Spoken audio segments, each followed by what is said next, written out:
In the original Star Trek, the mission was to explore strange new worlds, to seek out new life and new civilizations, to boldly go where no man has gone before, Alex.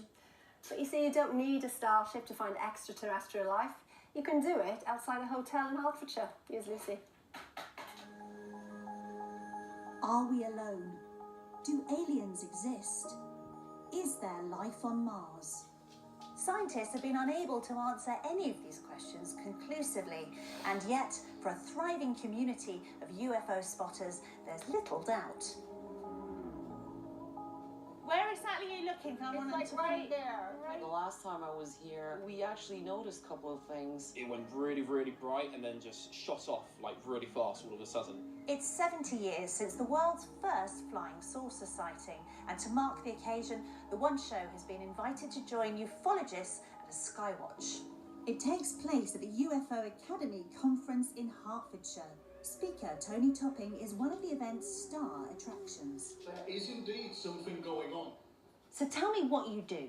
Well, I'm a UFO researcher. I believe very strongly that we're not alone in the universe. So when did this all start for you? In about 92, I recall seeing this aircraft, which was indeed a UFO, like something out of Close Encounters. It was only there for about 15 seconds and then it vanished. So what do we have here?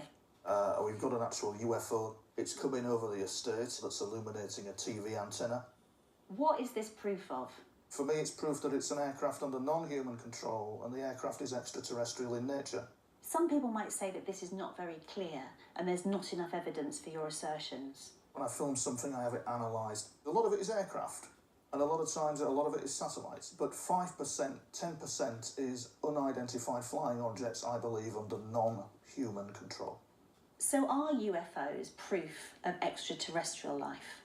Not really, no. I want that piece of footage where somebody like you can say, wow, that really is something else. Investigating UFO sightings is surely only the business of enthusiasts like Tony or fictional characters like Mulder and Scully. Yet for 50 years, the Ministry of Defence faithfully recorded every sighting via a dedicated hotline. Nick Pope, who now lives in LA, investigated the sightings and in a handful of cases he couldn't find an explanation. 2 RAF air bases were directly overflown by a UFO, and the witnesses included the meteorological officer, and he described a huge triangular-shaped craft firing a narrow beam of light down at the ground and then shooting away to the horizon. This was a man with 8 years' experience in the Air Force. So when we had a case like that, even us skeptics at the MOD took notice, and we never got to the bottom of it. How likely do you think it was that there were UFOs?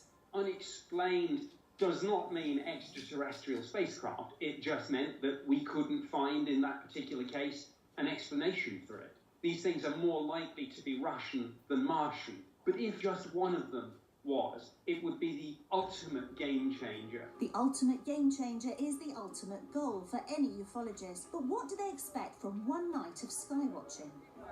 Sometimes it's clear enough to actually see, the kind of shape and size of the craft, if it's a typical disc. Sometimes it'll just be light, so people will just generally talk about what they've seen. Whether it's like a sighting they've seen in the sky, or whether it's like a more intimate experience with other beings. There's groups of people all over Britain for the last 40 or 50 years that have gone out and done sky watches. It's just not something that's in the public eye.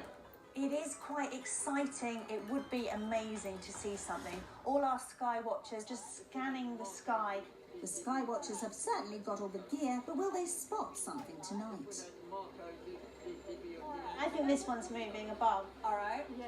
Which one? Like there's a really bright one here. Right. Is that moving? There is some commotion. It's going bright again. Watch it, watch it. It's when a light flashes across the sky. That was a bit of a moment then, wasn't it? It was a moment, yeah.